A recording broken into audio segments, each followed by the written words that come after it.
pahinga ka naman sa trabaho, Master. Pati linggo, Hindi umangat eh. pinapasukan mo. Okay naman yun eh. Sobrang sipag mo para sa pamilya. Pero mas okay kung inaalagaan mo rin yung kalusugan mo. Bigyan mo ng pahinga yung katawan mo.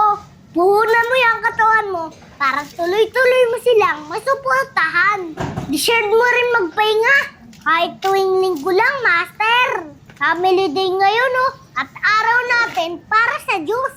Pag sobra-sobra sa puyat at trabaho, Master, ha?